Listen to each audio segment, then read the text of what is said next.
I didn't expect a parade. I didn't expect a welcome sign, balloons, or even a handshake, but I did expect my damn key to fit the front door. After 18 months deployed in the Korengal Valley, nicknamed the Valley of Death, I stepped off the Greyhound bus into a sleepy town that hadn't changed. The trees still creaked the same. The gas station still had that busted neon OP instead of open. The air still smelled like pine, diesel, and overcooked coffee. What had changed was me. My boots hit the pavement like I was still in formation. My rucksack felt like a phantom weight even though I'd ditched it in DC. My eyes scanned rooftops, windows, corners, because my brain hadn't caught up with the fact that here in this quiet town, no one was trying to kill me. I walked 2 blocks, then one more. Then there it was, the house. 2 stories, white paneling, red door, the flag my dad hung every 4th of July, porch swing. Crack in the left step from when I was 12 and tried to ride a bike down it, my home, and yet it didn't feel right. Something was off, not wrong, just slightly out of tune. Like a song you remember, but the lyrics are just a little different than you recall. I pulled my key from my lanyard, inserted it, turned, click, nothing. I tried again, turned it harder, still nothing. I knocked, no answer. I stepped back and checked the house number. 147 Maple Street, same as always. I knocked again, this time louder. I heard footsteps inside. Finally, the door opened and a stranger answered, a woman, maybe mid-40s. Blonde hair, faint scar on her cheek, t-shirt that said, Mom Mode Activated. She looked at me like I was the stranger, like I'd just broken into her dream. Yes, she asked. I stared at her, then past her, into the hallway. The wallpaper was gone. The green carpet was now hardwood. The family photos, replaced. Everything, replaced. Can I help you? She asked again. I cleared my throat. This is my house. She laughed, polite but firm. No, it isn't. I blinked. I lived here. My name is Jack Tanner. I grew up here. My parents... She cut me off, her face suddenly guarded. We bought this place 4 years ago, from the bank. No one lived here when we moved in. I felt something in my chest collapse. 4 years. Yes. She stepped back instinctively. I think you should go. I didn't move. My feet felt fused to the porch. Then I said something I probably shouldn't have. I just got back from war. Her eyes softened, only for a second. Then her hand moved behind the door, probably to grab her phone. I'm sorry, she said, but this isn't your home anymore. The door closed. I stood there for another minute, or 10, long enough for her porch light to flick on. Then I walked away. That was the first crack.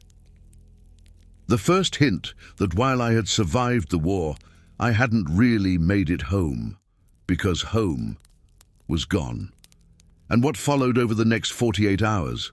The phone calls, the visit to the county clerk, the police showing up when I knocked one more time, proved something I wasn't ready to believe. I had been erased, not metaphorically, not emotionally, legally. Jack Tanner didn't exist anymore, but someone had made sure of that. The morning after the house incident, I sat in the corner booth of McGregor's diner, nursing a coffee I couldn't taste. Everything felt off. Even the clink of forks and the hum of conversation sounded foreign, like a soundtrack from a life that had moved on without me.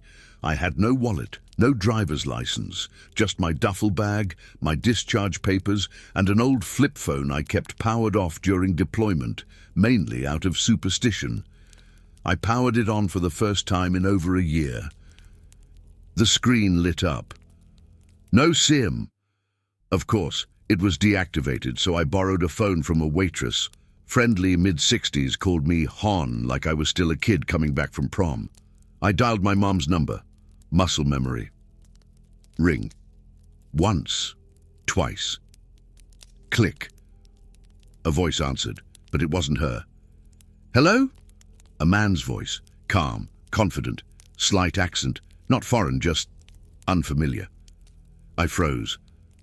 Sorry, I was trying to reach Mary Tanner." Silence. Then, "I'm her son." "Who's this?" I felt my heart do something strange, like it skipped a beat, then doubled down. "Her son?" "Yes. Who's calling?"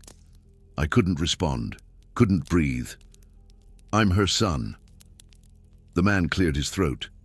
"Is this some kind of prank?" "No," I said quickly, "no. I'm sorry, what's your name?" He hesitated. "Jack." My hand trembled. The phone almost slipped. "What did you say?" I said, "My name is Jack." He was growing irritated. "Who the hell is this?" I hung up. For a long time, I just sat there. The waitress asked if I needed anything else. I shook my head. I stared out the window at the same street I used to walk to school, the same pothole near the corner, the same cracked bus stop bench. But now there was a stranger in my mother's house, and a man using my name, claiming to be her son. I walked to the public library, not out of nostalgia. I needed internet, a laptop, answers, my military records online. Gone, Social Security, flagged, restricted, VA login, invalid. I searched Mary Tanner, Oregon.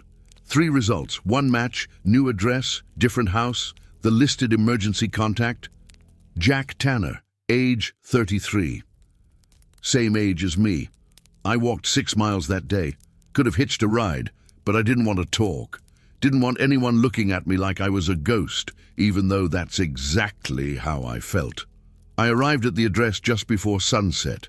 Nice place, suburban, white fence, fresh lawn, no dog. I stood across the street for almost 30 minutes watching.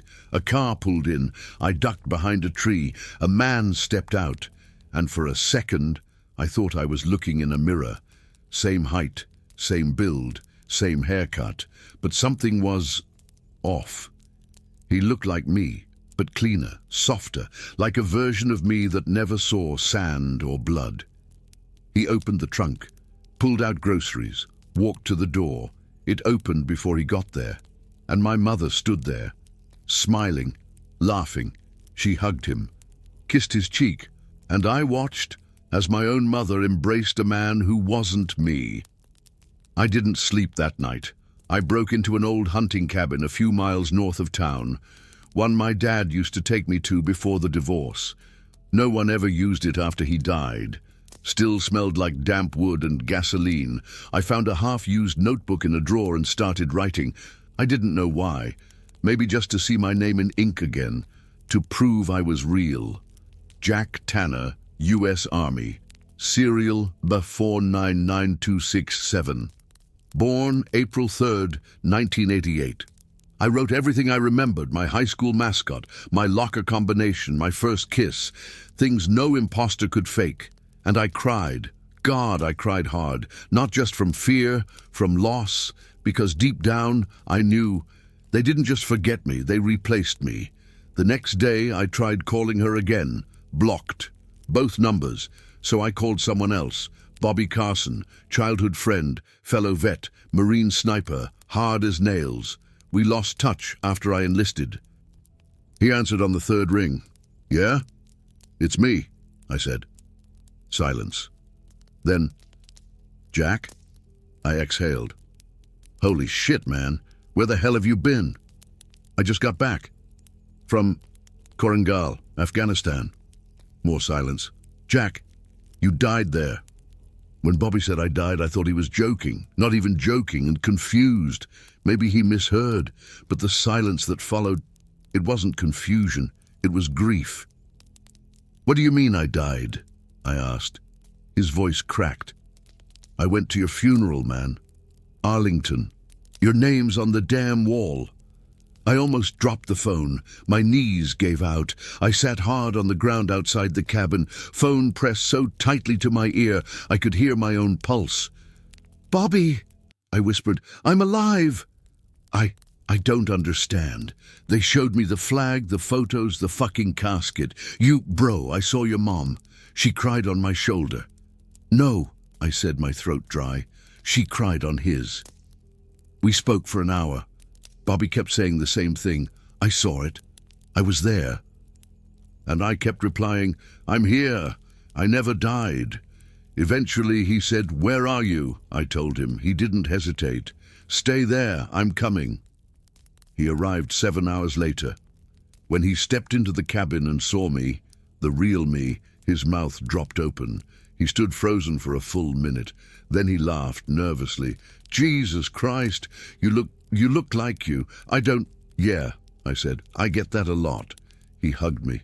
We both smelled like sweat and fear. I showed him my discharge papers. He held them like radioactive material. These say Camp Chapman, he muttered. That's Coast, not Korengal. I nodded. Wrong theater. I never served in Coast. Never even stepped foot there. He flipped through the pages, squinting. These dates don't match the ones from your obit. I stared at him. There's an obituary. He pulled out his phone.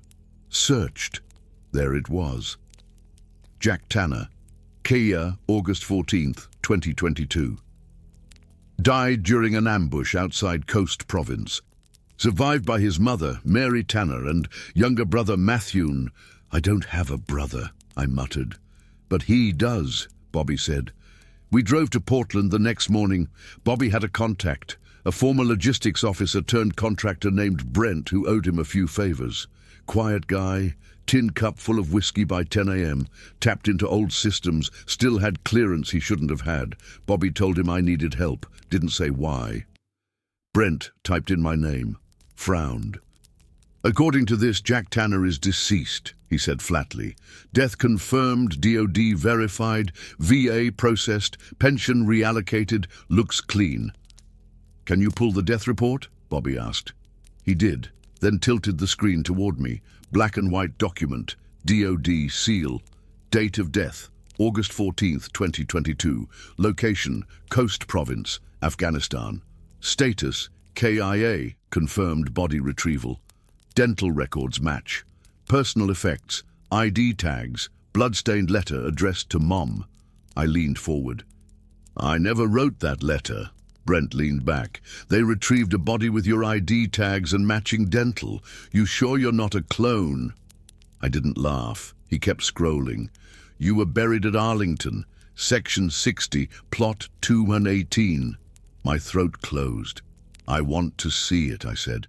2 days later, Bobby and I stood in front of my own grave. I didn't cry. I didn't scream. I just stared. There it was. Jack Tanner. Shut. U.S. Army. Upper 3, 1988. AUG 14, 2022. Beloved son, brave soldier. A small flag fluttered beside it. Fresh flowers, a photograph. I picked it up. It was him. The man I saw at the house. The man who called my mother Mom. Smiling. Arm around her. Arm around someone else. A kid. Maybe 10 years old. My replacement. How the hell is this possible? Bobby asked. I didn't answer, because I had no answer. But something inside me snapped. Not from anger, from clarity. They didn't mistake me for dead. They declared me dead, officially, on purpose, with paperwork, protocols, DNA and lies, and someone signed off on it. We went back to Brent. I told him everything. To his credit, he didn't laugh or scoff. He just nodded slowly, poured a fresh drink and said, all right, time to check the black net. He booted up a different laptop. No Wi-Fi, just a hard line and a blinking green cursor. This network's not supposed to exist, he said, but it's where old ops go to die. Classified movement logs, shadow deployments, ghost clearances. If someone scrubbed you, this is where the residue lives, he typed, waited. Then something popped up, a single line. Operator Tanner, Jack. Status redacted. Clearance level 7. Protocol Chimera 9. Jesus, Brent whispered. What's Chimera 9? I asked. He stared at the screen. It means you weren't just a soldier. You were part of something else. I shook my head. I was just infantry. Brent turned to me slowly. No, Jack. You were black-bagged. he explained. Chimera Protocol was rumored, not confirmed, to be a program designed for psychological suppression and identity reconstruction. It targeted specific operatives during or after missions that were too messy to explain. Sometimes, he said, you don't disappear by accident. Sometimes they need you to. I leaned in. But I never worked for anything like that. He nodded. You'd be the last to know. That night I dreamed I was being zipped into a body bag. I could see it from above, like I was floating, watching men in fatigues tag my toe, fold my arms and zip me away. I screamed. No sound came out. When I woke, there was blood on my pillow. Nosebleed. Second one that week. Something was wrong. Not just outside me, inside. Like I wasn't complete. The next day, Brent found something else. He ran facial recognition on the man from the photo. It matched multiple DoD locations, but the name was different. Tanner Jacob. Date of birth also April 3rd, 1988. They duplicated you, Brent said. Or someone built him from your records. Built? He hesitated. Do you remember the mandatory DNA swab during your last deployment? I nodded. It wasn't just for medical readiness, Jack. We were silent for a long time. Then I stood up. I'm going to see him. Bobby grabbed my shoulder. Jack, wait! But I was already out the door. The drive back to my hometown was quiet. Too quiet. Bobby didn't say much. Just kept looking at me like I was going to vanish again. I didn't blame him. I barely recognized myself. I wasn't just going to confront a man. I was going to confront a version of me that didn't die, a version they let live. And I didn't know what I was going to say or do. We parked 3 blocks away. I didn't want him to see me coming. The sun was just starting to set, gold spilling across the street, stretching shadows long across the pavement. I walked up the same sidewalk I once rode my bike on, barefoot at age 8. Now I moved like I was back in a patrol zone, shoulders down, eyes scanning. And there he was, watering the lawn. My mother waved from the porch, laughing at something he'd said. He looked up, saw me, and froze. We locked eyes, same face, same eyes, same goddamn scar under the chin from falling off the fence in 6th grade. He dropped the hose. Mom, he said, not taking his eyes off me. Go inside. She looked confused. What's going? Go, please. She obeyed. When the door shut, I walked toward him slowly. He didn't move, didn't run, didn't speak. When we were only 10 feet apart, I stopped. Who the hell are you? I asked. He smiled, faint, sad. I could ask you the same. You have my name, my family, my life. He nodded. Yeah, I do. He said it without shame. I clenched my fists. Did they send you? No one sent me, he said calmly. I came back, just like you. I blinked. What? He stepped closer. I woke up in a hospital in Coast. No memory of how I got there, no unit. Just dog tags, mine, yours, ours. He paused. They told me I was Jack Tanner, gave me a file, photos, videos. I recognized none of it, but I became it because they said it was mine. You're lying, I growled. I wish I was. He reached into his pocket. I tensed. He pulled out a folded piece of paper, slowly handed it to me. It was old, blood-stained. The letter. Dear Mom, if you're reading this, I didn't make it. I'm sorry, I tried. I really did. I stopped. I didn't recognize the handwriting. I didn't write this, I said. I didn't either, he replied. We sat on the porch, 2 shadows of the same man. He told me everything, how they rebuilt him with pieces, memory therapy, simulated training, how he'd dream things he didn't understand. Sand, screams, a child's voice yelling in Pashto. None of it made sense, but all of it felt true. I didn't steal your life, he said. I inherited a life neither of us asked for. I wanted to hate him, but I couldn't. Because somewhere, buried in his face, in his voice, in his tremble, was me. "I want it back," I said quietly. "My life." He looked at me, broken. "There's nothing left to go back to," he said. "Not for either of us." And I knew he was right. Because even if I got my name back, my house, my place in the world wouldn't see me the same. They already buried me, and someone else had already learned how to live as Jack Tanner. We shook hands that night, a strange, wordless pact between ghosts, and I walked away.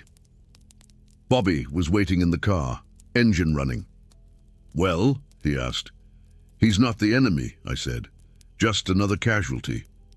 "Of what?" I stared out the window. "I don't know yet." But I would, because someone had orchestrated this. Someone had declared me dead and reassembled me into silence. And I wasn't going to stop until I found out who. The entrance to the VA regional office smelled like mildew and bureaucracy. Polished floors, flickering overhead lights, and posters that read, "Your service matters." In fading red, white, and blue. I hadn't slept. My head felt like a hornet's nest. I hadn't eaten either. I was running on adrenaline and questions. I stepped to the front desk. The clerk was young, military haircut, probably never left the desk. "Name?" he asked without looking up. "Jack Tanner." Click, click, click on the keyboard. "Date of birth?" "April 3rd, 1988. He typed again. I waited. His eyes narrowed. "I'm sorry. Nothing's coming up. Try my social, 457912048. He tapped again, then frowned. "Sir, are you sure you served?" I leaned in. "You ever been to the Korengal Valley, kid?" He blinked. "Didn't think so." Eventually he called a supervisor, a woman in her 50s, sharp, calm, name tag, Williams. She escorted me down a hallway, past rows of cubicles, to a small office. "We'll try this manually," she said. "Sometimes things get lost in transition." She opened a system I'd never seen, not the usual VA database. This one was deeper. Encrypted access, retinal scan. She typed in my name. Nothing. "Try the death record," I said bitterly. She did. That pulled something. Her face went pale. Then she reached into a locked drawer and pulled out an access key, black, unmarked. Slotted it into the machine. The screen flickered, then loaded something I wasn't supposed to see. A black file, white text, all caps. Operator name, Tanner, Jack, Chimera 9.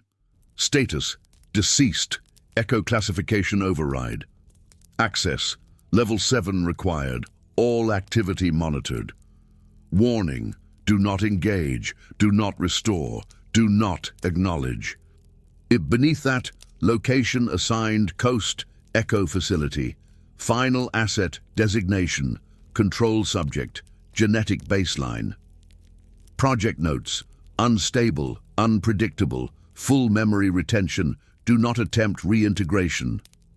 I read the words again, then again. They didn't make sense. Full memory retention, control subject. William stared at the screen for a long time, then slowly turned to me. "I shouldn't be showing you this." "Then why are you?" She hesitated, then said quietly, "Because you're not the first." She leaned forward. 3 months ago, a man came in with your exact profile. Not just similar, exact. Down to retinal match. He claimed to be a Navy corpsman. We found the same file, different name, same status, Chimera. She pulled out a folder. Inside, a photo.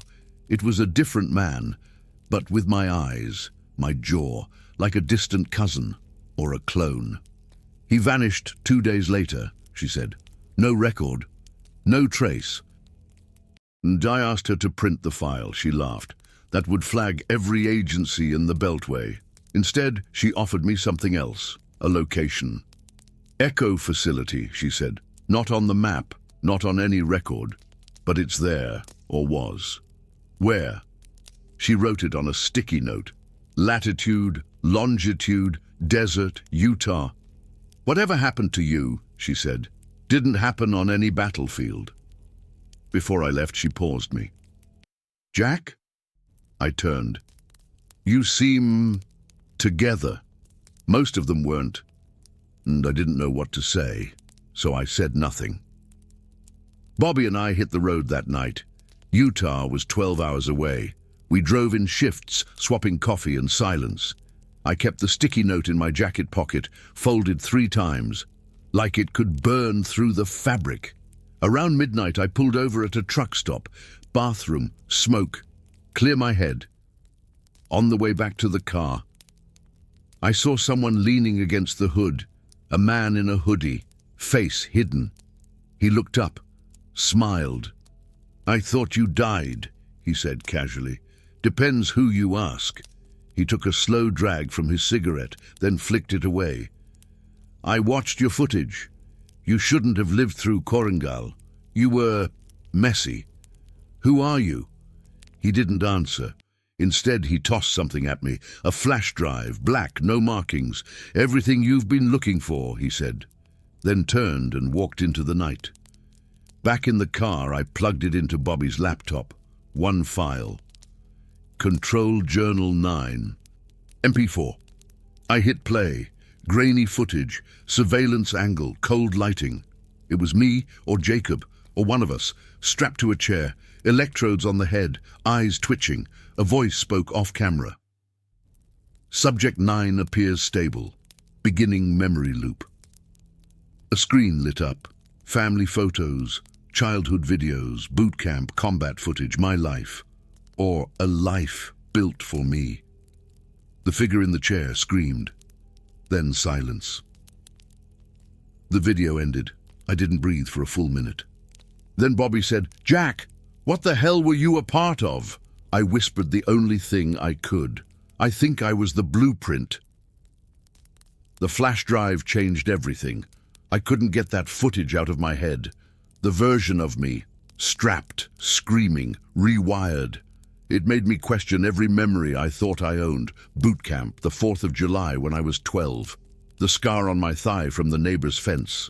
Were those moments mine? Bobby tried to keep me grounded. Said we needed rest before Utah. So we stopped overnight in Cheyenne. Cheap motel, dim lights. Smelled like cigarette smoke and bleach. I couldn't sleep. So I walked. The town was quiet. Almost too quiet for a Friday night. Neon signs buzzed weakly in front of shuttered bars. A few kids hung out near a gas station. They didn't even glance at me. I ended up in a bar, the kind with one TV, one bartender, and 0 expectations. I sat alone, whiskey in hand. The news played muted reruns of sports highlights. Nothing felt real anymore. That's when he sat next to me. Didn't see him come in, didn't hear him pull the stool, just turned my head, and there he was, a man in his 60s, leather jacket, grey stubble, eyes like bullet holes, cold and deep. He smiled like he'd been waiting for this moment for a long, long time. Still drink whiskey neat, huh? He said. I froze. What? He didn't look at me. Just nodded at the bartender who poured him the same drink. You used to sneak your dad's bottle from the garage mini-fridge. What was it called? Black something. I stared at him. He sipped his drink. I also remember your dog, Ranger, German Shepherd, had a limp after getting hit by that red Ford on 6th Street. My mouth went dry. No one knew about that. He chuckled. No one except me. Who are you? Let's say I'm a friend from the other side of the file. I didn't move. Look, he said, I don't want trouble. Just conversation. Why? Because you're not supposed to exist, and I'm starting to think neither am I. He told me his name was Leland. Probably fake. Said he used to work black ops in Vietnam. Afterwards, he joined something called the Post-Behavioral Cognitive Unit, an unofficial arm of military intelligence. He explained that in the late 80s, The government began experimenting with memory embedding, artificial identity creation, to insert operatives with preloaded loyalties and controlled personalities. They figured out it wasn't about training soldiers, he said. It was about building them. I narrowed my eyes. What does that have to do with me? He smiled grimly. You're not the first chimera, but you might be the only one who woke up. Then he pulled something from his coat. A photo, folded 4 times. He placed it on the bar between us. I opened it slowly. It was a picture of me, or someone who looked like me, in a hospital gown, tubes in the arms, wires on the scalp. Behind him stood another version. Same jawline, same scar, but older. And both were staring into a mirror. 2 Jack Tanners, 1 reflection. That's from inside the Echo facility, he said, before they shut it down. I kept staring. This isn't possible. It's not supposed to be, that's the point. I looked up. He was already gone, the stool beside me empty. I staggered out of the bar, photo in hand. Bobby was waiting outside, leaning on the car, arms crossed. You okay? I held up the picture. His eyes widened. What the hell is that? A warning, or a breadcrumb. He took it, studied it, then said something I hadn't expected. Maybe we're chasing the wrong guy. Back at the motel, I flipped through every childhood memory I had. My 3rd birthday, the cake with the fire truck on top. My first bike ride, scraped my knee on gravel. My first kiss, Lisa Cortez under the bleachers, sophomore year. I tried to find cracks, glitches, anything that didn't add up, but they all felt real. Then again, the brain is easy to trick. In the morning, there was an envelope under our door. No return address. Inside, a USB drive and a sticky note. If you want to know what's real, follow the white porch. Moo! We played the USB, a video again, this time shorter. Security footage, silent, a room with one-way glass, a figure, again me, pacing, muttering, banging on the walls. Then a voice, female, distorted, came through the speaker. You are not Jack Tanner, you are a function. The figure screamed, punched the glass, collapsed, video cut. I turned to Bobby. I need to find the Echo house. He nodded slowly. I think it's already looking for you. That night I dreamed of Ranger again. Only this time he spoke. He said, they wrote your memories like a book, and now someone else is reading it. I woke up in a sweat, blood on the pillow, nosebleed again. I hadn't looked at myself, really looked, in a long time. That morning I stood in front of the motel mirror, shirt off, light flickering above me, and tried to catalogue the damage. Scars, burns, sun-worn skin, all of it felt earned, until it didn't. Just under my left rib cage, slightly faded, was a tattoo I didn't recognize. A black circle, inside it, a triangle, inside that, an eye. It wasn't mine. I never got that tattoo. I turned sideways, staring at it like it might blink back at me. Bobby was still asleep. I grabbed my phone, snapped a photo, and ran a reverse image search. Only one hit. A declassified CIA briefing from 2003, redacted except for a title. Project Chimera, Field Unit Marking System. Below that, a diagram showing various unit insignias used to denote control types. Mine matched one labeled CB9, Control Baseline Subject, Unstable, Memory Reintegration Active. My blood ran cold. I pulled off my shirt completely. That's when I saw the second one, on the back of my shoulder blade, in Cyrillic. I grabbed a mirror, twisted awkwardly to read it. 3 words. Zakrati Canal 9. I typed it into a translator. Closed channel 9. Another Chimera reference or something else? Then I remembered something Leland said. You're not supposed to exist, neither was Channel 9. Bobby woke up, rubbed his eyes. You all right? Check this out, I said, tossing him the phone. He squinted at the tattoo image, then the translation. Jesus, what the hell is on your back? I don't know, I said, but I'm going to find out. See, we tracked the CIA image to a Reddit thread, one that had been locked years ago. A user named Ghostline33 had posted the image and linked it to a VA hospital in Missouri, decommissioned in 2017. Used during the Cold War for deep trauma treatment. Locals called it the silence ward. We hit the road. The hospital was 2 hours out, surrounded by forest wrapped in rusted fencing and mold. No guards, no cameras, just an eerie open gate, like it was waiting. Inside, the paint peeled like skin. Hallways groaned under our boots. Old fluorescent lights still buzzed faintly from emergency power.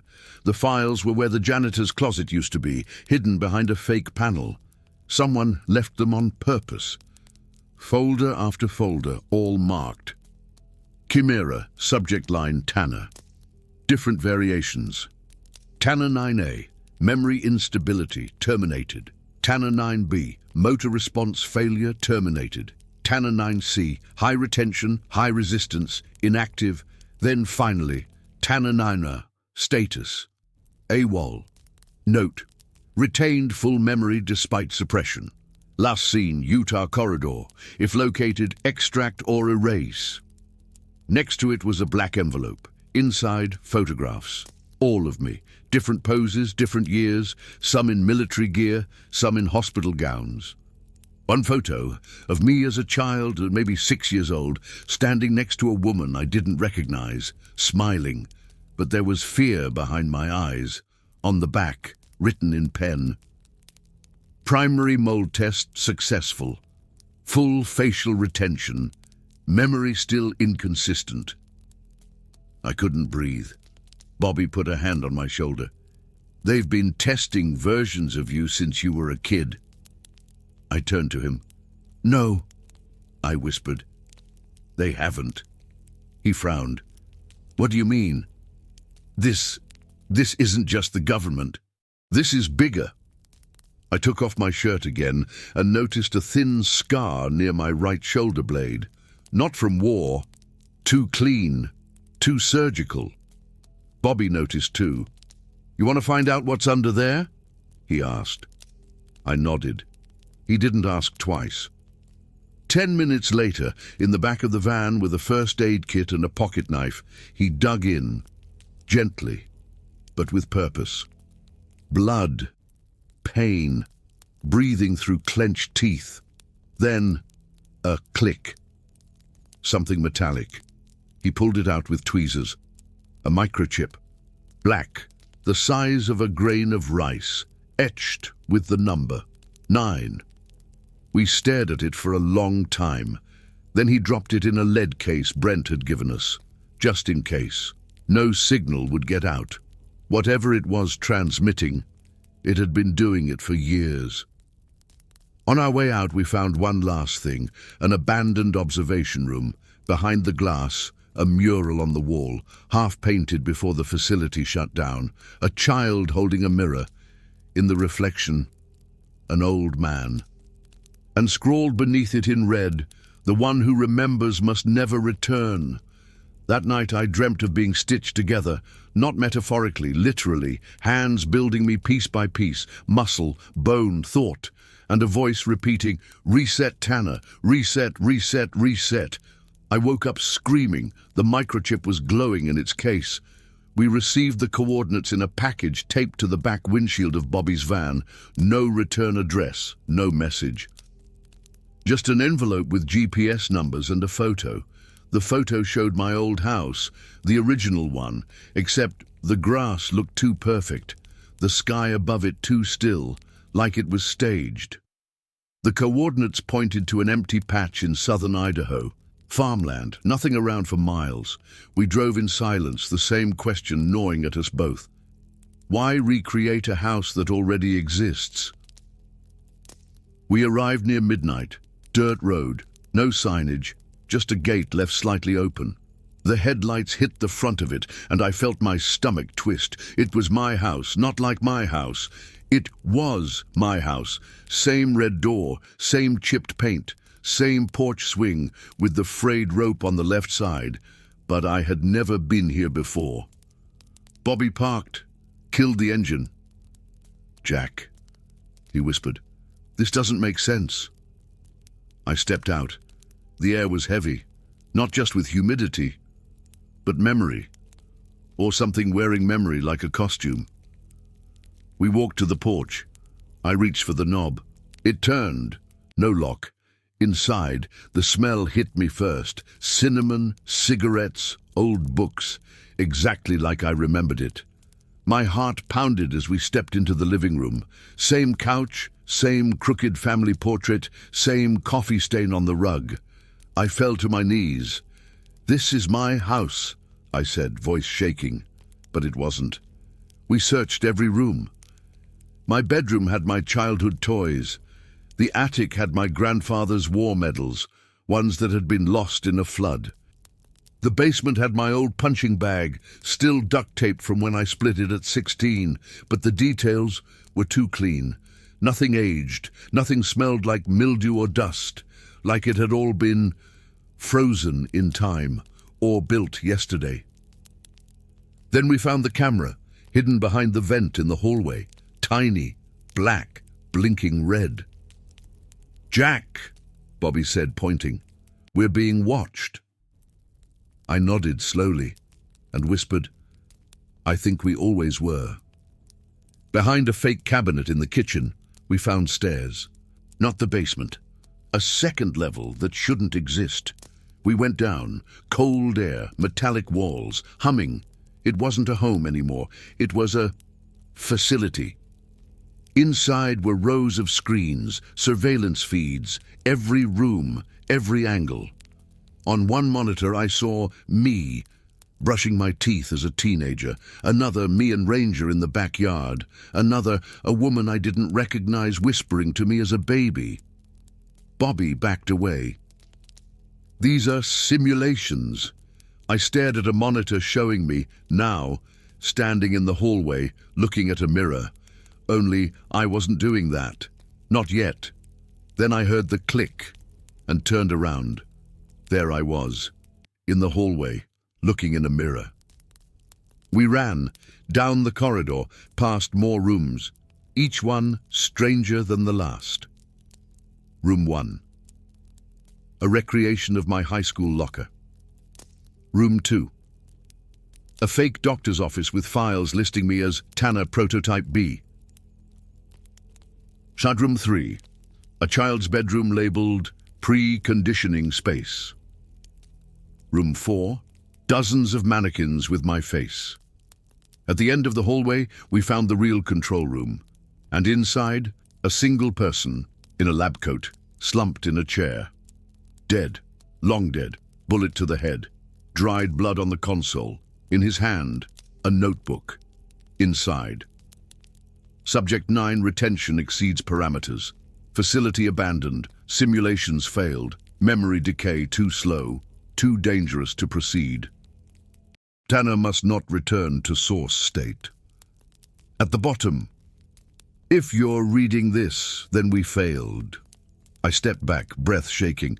They built my life here. Or rebuilt it, Bobby muttered. I looked up. On the wall was a quote, painted in black. Memory is a movie, but who's running the projector? We left that night. I didn't speak for hours. I watched the road roll under us in silence while Bobby just drove.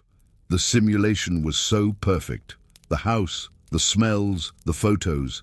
Even my nightmares were stored in their servers. Had they been placed there? Had I ever really lived? That night, we burned the coordinates, and I sat by the fire asking myself the question I feared most. What if I'm not the original? What if I'm just the one that escaped? I was 13 the last time I saw my father. Back then, they said it was an accident. Single car crash off Route 84. Closed casket. No autopsy. Only half a body recovered. but something never felt right. No wreckage. No blood, no witnesses, just a folded flag and silence. After the Idaho house, I couldn't stop thinking about him. If they built my memories, if they curated my identity, what else had they hidden? Who else? Bobby found him. It started with a redacted VA pension file hidden under a pseudonym. Then we tracked gas receipts, an old landline number, and one name that kept showing up in protected databases: Samuel Cross. It was him, same birthday, same eyes, same blood. He was alive. Living in a remote cabin in northern Montana under a false identity. We drove straight through the night. Cold air, snow dusting the hills. The cabin was old, leaning slightly, with smoke curling from the chimney. I knocked once. The door opened like it had been waiting, and there he was, older, beard, thinner. But it was him, my father. He didn't speak for a long moment, just looked at me like I was the ghost this time. Then, "They told me you were dead." I swallowed hard. "They told me you were." He stepped aside. "Come in." The inside was stripped down, bunk, stove, shelves full of books and maps, a shortwave radio on the table, humming faint static. He poured tea, sat down. "You look like the first version," he said quietly, "but cleaner." I blinked. "What?" He rubbed his eyes. "How much do you know?" "Enough to be terrified." He laughed bitterly. "Good. Then maybe you'll survive." He told me everything. He'd been recruited in the 80s for something called Project Echo Route, early experiments in personality conditioning. He was a volunteer, but when the results proved useful for military strategy, they didn't stop. They escalated. They moved from volunteers to offspring. "You were born under the Chimera Directive," he said. "You weren't just my son. You were a template, a data construct wrapped in flesh." My hands trembled. "I'm not real?" "No," he said. "You're more real than most, because you remember. They tried to erase you and overwrite you, but something stuck, something fought back." I looked down at the table.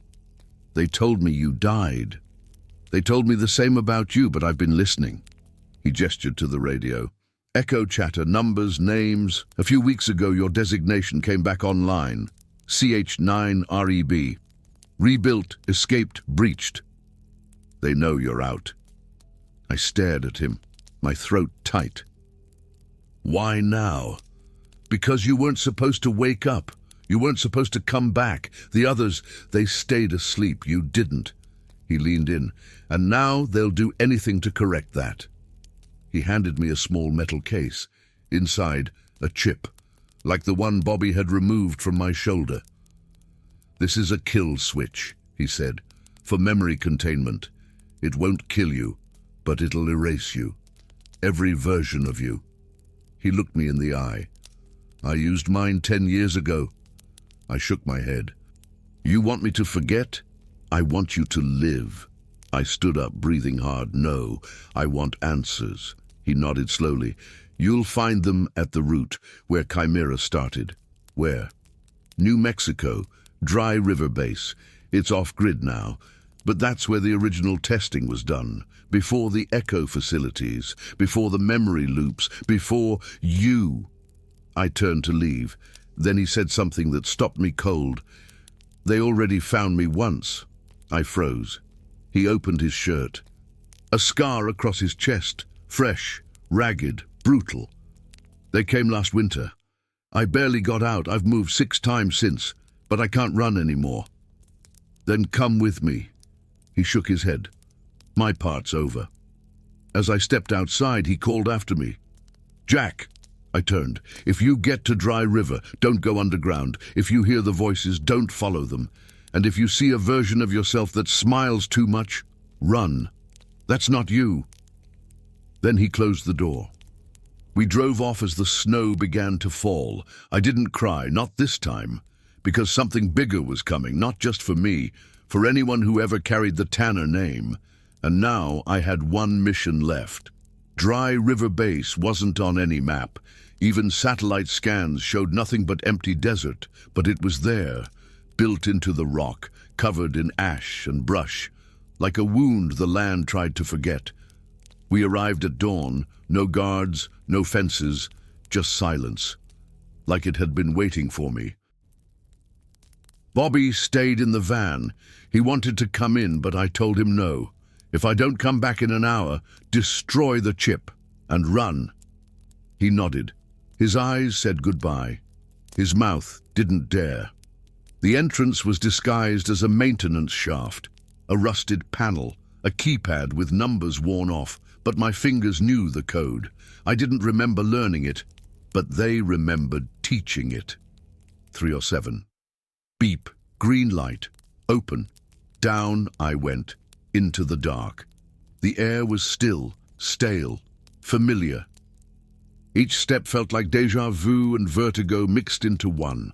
Corridors opened into labs, labs into dorms, dorms into observation decks. Monitors were cracked, notes scattered, equipment rusted, but something deeper still lived, a low hum and a voice. Not audible, not yet, but inside my skull. A whisper. Welcome back, 9. I found the control room by instinct. Door open, lights low, and inside a wall of screens, some still active.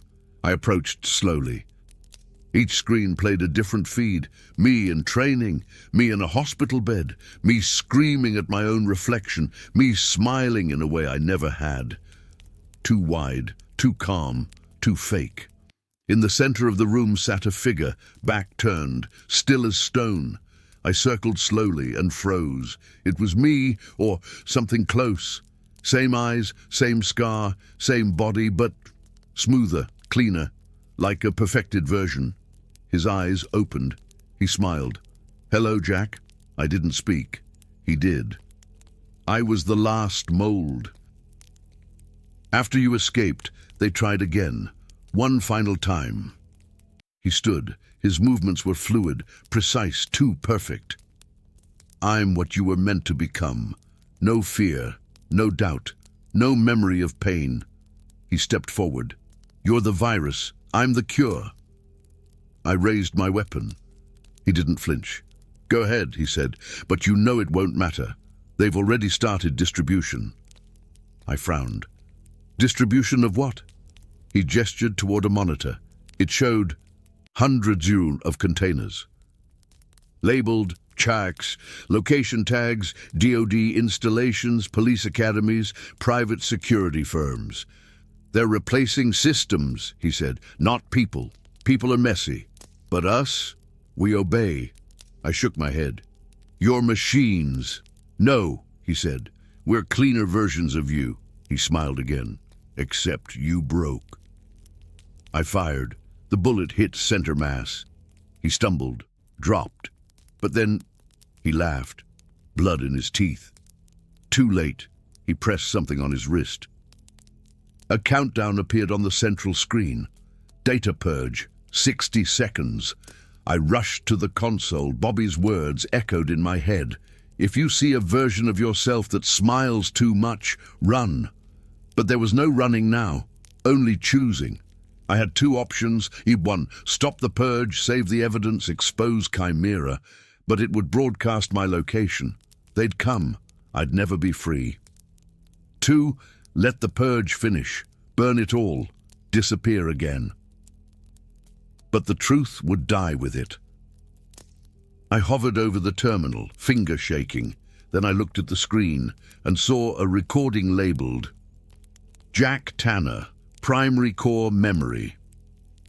I opened it. It was me, maybe 7 years old, being read a bedtime story. The voice was soft. My mother's voice? No. Too flat, too rehearsed. Then I heard it. Off camera. A whisper. Loop complete. Archive this one. Reset him at 19. The screen went black. That was the moment. Not the bullet, not the chase, not the scars. That.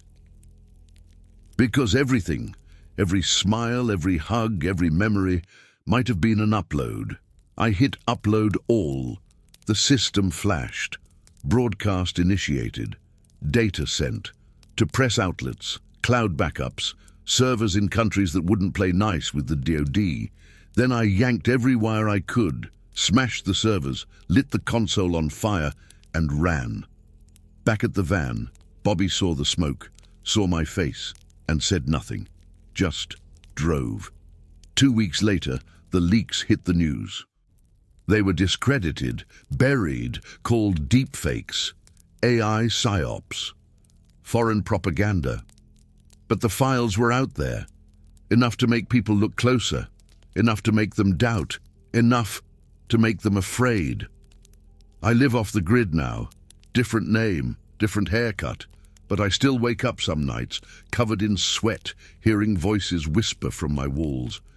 Sometimes I feel him, the other me, smiling from some dark corner of my brain, waiting. But I remember now. I remember everything. And they can't take that away again, not this time. Because I wasn't supposed to come back, but I did, and now I'm not going anywhere.